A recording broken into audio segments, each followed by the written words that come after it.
Halo lagi semua. Hari ini saya mau menjelaskan tentang cara pembakaran keramik tanah liat, ya, tanah liat yang keramik gerabah. Jadi itu kadang-kadang ada murid atau orang-orang awam yang masih belum mengerti eh, tentang keramik, nanyanya kayak, oh bisa nggak dibakar di oven di rumah gitu, ya, di oven roti gitu. Nah, keramik itu tanah liat rata-rata melting pointnya atau di mana dia benar-benar matang jadi satu itu temperaturnya, ya, ini salah satunya contoh citra clay yang sering gampang didapati di Tokopedia dan lain-lain. Coba baca, dapat dibakar sampai suhu 1400 derajat Celcius.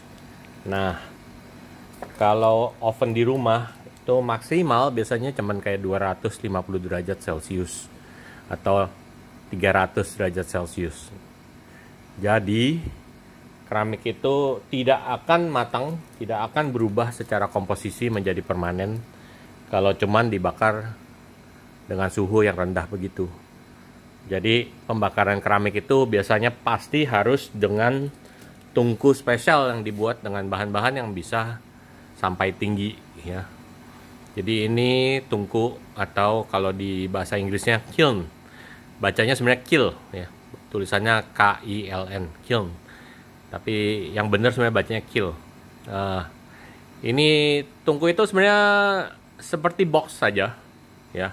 Tapi dia dibuat dari bahan-bahan yang bisa menahan suhu yang sangat tinggi dan tidak meleleh. Jadi biasanya tuh di dalam either dia dibuat dari bahan luarnya itu besi, biasanya kerangkanya, terus dilapisi dengan bata ini nih, insulating brick namanya. Ada juga satu lagi namanya fire brick. Kalau fire brick itu lebih padat, jadi berat banget. Kalau insulating brick masih lebih ringan sedikit, ya. Ada yang ringan banget, ada yang cukup berat gitu. Nah itu pun juga kalau kamu beli ada KW-KW-nya, maksudnya ada quality-nya. Jadi bisa beli yang maksimum temperatur 1100, ada yang 1200, ada yang 1300 gitu. Jadi kita harus beli dan pakai barang-barang yang kita mau tunggu kita bisa maksimum temperaturnya itu berapa gitu. Terus jadi dia dibuat dari seluruh bahan itu, insulating brick. Juga ada lagi dilapisi lagi dalamnya juga kadang-kadang dengan ini kawul namanya. Ya, tampangnya seperti kapuk ini. Tapi sebenarnya ini adalah gelas. Jadi gelas yang sudah dipanaskan sekali suhunya, terus dengan teknologi industri kayak di spin gitu, seperti kayak apa ya, seperti gula kapas gitu. Jadi dia keluarnya jadi kayak kapas tampangnya. Nah ini gara-gara gelas murni jadi tinggi sekali melting pointnya. Jadi dia bisa tahan, insulating banget ya ininya, quality-nya. Jadi itu juga biasanya dilapisin di dalam. Ya. Bisa juga dengan ini aja, fire brick ini, insulating brick, atau dengan kawul atau kombinasi dari dua itu, atau fire bricks ya. Jadi ya harus disesuaikan aja. Mau temperatur berapa pembakarannya, terus mau ya harus dipakai bahan-bahan yang tidak meleleh di temperatur itu, mesti lebih tinggi speknya dari tingkat pembakaran yang kamu mau reach. Terus burnernya itu, nah ini burnernya itu juga spesial ya, jadi itu bisa nyembur apinya kuat banget ya. Agak mirip sih sama yang di kadang-kadang tuh di tempat-tempat masak yang sangat ramai, jadi kayak high pressure gas gitu ya. Itu apinya bisa semburan BTU-nya, jadi keluaran panasnya itu bisa tinggi sekali. Terus gasnya yang dipakai bisa pakai gas LPG biasa, jadi bisa pakai yang 12,5 kilo, bisa pakai yang lebih besar lagi ya. Tapi pressure yang diperlukan itu harus high pressure. Jadi gasnya waktu dikeluarin udah high pressure. Jadi gasket yang dipakai pun harus beli yang high pressure ya. selangnya juga lebih aman pakai yang bisa menahan high pressure gas. Kalau pakai yang biasa doang, takutnya nantinya bisa bocor atau pecah ya. Terus ini buat apa nih? Ada listriknya, pemanas listrik dipakai. Nah, ini biasanya gasnya kalau udah dipakai berapa lama, dia mulai mendingin, beku, jadi es. Terus nggak keluar lagi gasnya ya. Gasnya nggak ini. Jadi dipanasin di dalam air biasanya. Airnya itu dikip panas supaya seluruh tangkinya jadi anget. Jadi nggak menjadi es. Ya. Konsep pembakarannya sebenarnya ya itu cuman dibikin box yang tahan panas banget. Terus dikasih bahan pemanas ya, in this case di kesempatan ini ya dipakainya gas api. Terus ya udah dibakar sampai mencapai temperatur yang kita perlukan, yang kita mau gitu, yang kita perlu ya. Jadi biasanya di setiap pottery itu pasti spesifik, dia udah sering pakainya clay temperatur berapa, glasirnya yang temperatur apa. Biasanya mereka bakarnya ke situ terus gitu. Jadi makanya kalau kamu mau titip bakar di sesuatu tempat pottery, studio potter, studio keramik ya, itu biasanya harus spesifik. Jadi kamu mesti beli clay dari mereka, baru mereka terima titip bakar di sana. Soalnya mereka bakalan menentukan bakarannya ke sana, dan tanah liat yang mereka pakai, yang kamu beli dari mereka itu cocok untuk dibakar di tungku mereka dengan suhu mereka, dan juga cocok dengan glasir yang mereka pakai gitu. Soalnya semua bahannya itu kan kimia, jadi ada hubungan dengan fisika, dengan kimia ya. Jadi nggak bisa asal-asalan tuh, kayak asal-asalan beli tanah liat ini terus coba cocokin dengan glasir yang ini dan maunya beres gitu. Biasanya nggak bakal beres, keluarnya pasti aneh-aneh. Jadi itu rata-rata yang udah dipakai sama mereka semua udah dites, semua udah compatible ya, udah cocok. Kalau nggak cocok tuh kadang-kadang glasirnya nanti lepas dari keramiknya, dari potnya ya. Nah, terus kalau dibakar tuh caranya gimana? Jadi apapun yang telah kamu buat di tanah liat itu, nantinya harus dibiarkan kering pelan-pelan ya, bisa dibiarkan aja di rak atau ditaruh di depan fan ya, di depan kipas angin supaya lebih cepat keringnya. Terus sudah ditungguin sampai kering total gitu, sampai kita panggilnya bone dry biasanya. Ya tampangnya tuh udah kayak coki banget gitu ya. Kalau aku bawa ke sana ya, kita lihat.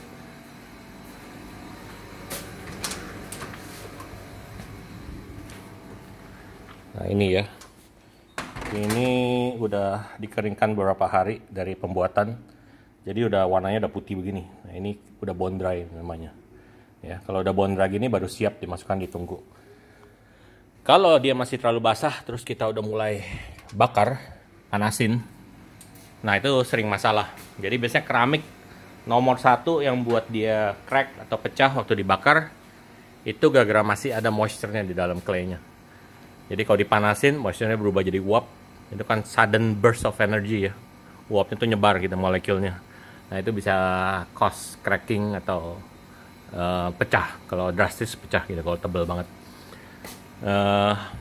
Kalau air bubble trap itu sebenarnya nggak begitu masalah. Selama dia dibakarnya cukup pelan-pelan naiknya, nggak sudden, biasanya masih bisa keluar dari pori-porinya pelan-pelan, ya, dari pori-pori dari tanah liatnya. Tapi yang paling sering memecahkan atau membuat sesuatu barang itu crack atau pecah, itu biasanya gara-gara masih ada moisture-nya, terus dipaksain udah dibakar gitu. Jadi belum benar-benar kering. Pembakaran normalnya kalau di keramik itu, biasanya kalau aku aja sampai ke 1100 derajat Celcius itu kira-kira 9-10 jaman ya. Jadi dari tadi bone dry aku masukin ke dalam, ada rak-raknya khusus namanya kiln shelf ya, itu semua bahannya juga tahan api. Ini raknya begini, terus ada kiln furniture-nya, jadi kayak bisa pakai insulating brick juga beginian, disusun-susun jadi kayak bikin rak gitu supaya bisa ditaruh-taruh barangnya di dalam banyak, penuh. Nah itu setelah udah semua di loading, dimasukin ke dalam. Kalau lagi bakarnya biskuit doang, jadi nggak ada glasirnya, bisa ditumpuk-tumpuk. selama barang yang di bawah bisa nahan berat dari yang barang atas tanpa membuat yang bawah rusak gitu, pecah atau nggak kuat nahannya. Ya, jadi bisa sih kalau claynya bagus dan kuat bisa ditumpuk-tumpuk. Jadi bisa penuh banget, bisa dimasukin ke dalamnya selama dia nggak nyusut terus nyangkut gitu ya. Itu boleh. Kalau ada glasir itu nantinya waktu lagi meleleh dia kayak lengket banget. Nah itu kalau bersentuhan ya nempel, jadi nanti keluar udah nempel jadi satu forever ya. Jadi kalau glasir pasti lebih dikit barang yang bisa dimasukin. Soalnya mesti ada gap-gapnya, mesti diperhatikan glasirnya itu nggak nempel sama each other dan lain-lain gitu. Ada lebih mesti hati-hati. Ya. Nah pembakarannya itu biasanya habis di loading semuanya dimasukin, apinya cuma dinyalain satu dulu yang bawah dan sangat kecil. Ya. Kecil banget. Jadi biasanya cuma kayak asal keluar aja kayak seperti kayak lilin gitu ya. Pokoknya merah keluar 1 cm flame-nya. Nah, terus pintu agak dibuka sedikit. Biasanya aku kasih itu dibiarkan begitu kira-kira 1 jaman. Jadi temperatur di dalam mungkin kira-kira cuman 60, 70, 80 derajat Celcius gitu. Nah, itu ditahan 1 jaman.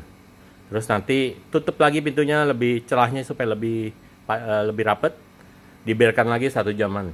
Itu mungkin jadi temperatur di dalam udah mulai ke 90 close to 100 ya, 100 derajat Celcius. Nah, itu dibiarkan 1 jaman. Atau setiap setengah jam gitu ditutup dikit lagi pintunya. Pokoknya maunya supaya apapun masih ada uap air di dalam claynya bisa keluar, bisa menjadi uap secara pelan-pelan, tidak tiba-tiba. Ya. Terus biasanya dibakar lagi nih sekali lagi. Mulai akhirnya ditutup pintunya semua, terus biarin lagi 1 jam. Jadi mungkin itu nanti temperaturnya ke 120-an. Ini kenapa nih? Oh, gasnya udah mau habis, mesti diganti gasnya. Ya, jadi begitulah. Jadi kira-kira 3 jam pertama, 4 jam pertama itu cuman dari room temperatur ke kira-kira 200 derajat Celciusan gitu. Ya, secara pelan-pelan. Setelah udah 200-an dan apapun yang di dalam masih belum ada yang retak dan oke gitu. Biasanya semuanya artinya udah cukup kering. Nah, itu boleh lebih gasnya mulai dinaikin. Jadi tutup pintunya rapat-rapat, gas mulai dinaikin sedikit-sedikit gitu ya, supaya flame-nya tuh naiknya 1 cm, 1 cm, 1 cm setiap mungkin 15 menit, 20 menit gitu. Jadi maunya tuh naik sekitar ya bolehlah 50 derajat atau 100 derajat per jam ya. Per jam. Nanti dia setelah kira-kira udah di dalam kelihatan udah mulai terang gitu, udah ada kayak membara ya. Merah membara. Nah, itu biasanya udah lewat critical chemical changes yang terjadi di claynya. Boleh lebih dipercepat di crank apinya.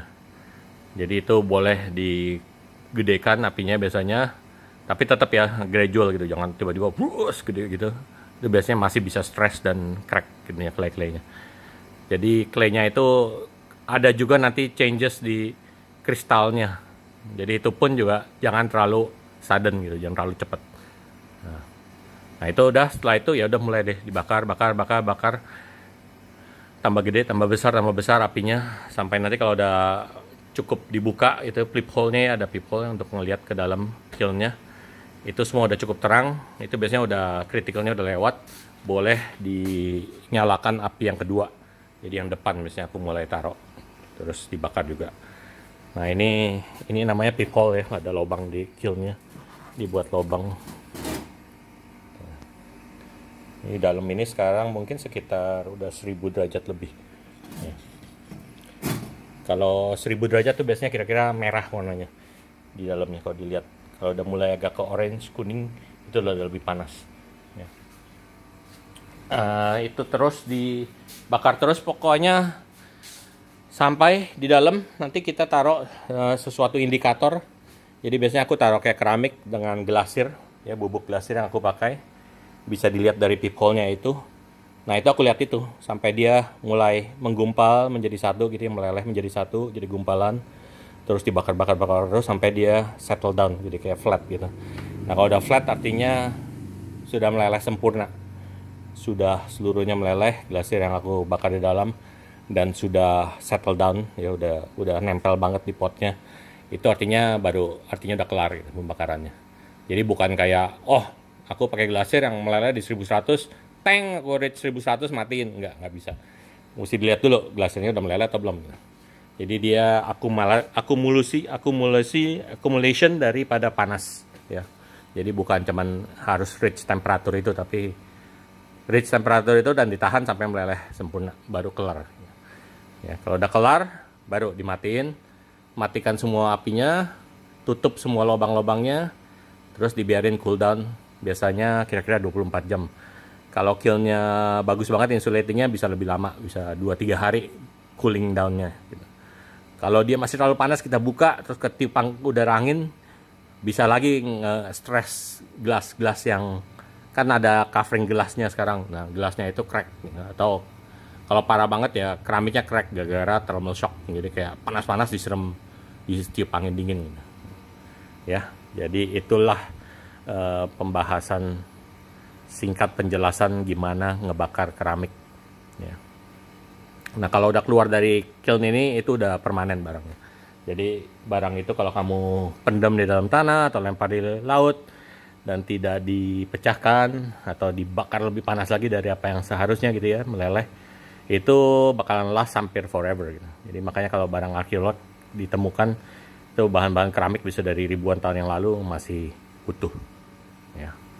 Jadi itulah pembahasannya. Kalau ada mau pertanyaan apa-apa silakan di komen dari video ini. Terima kasih, semoga membantu menjelaskan.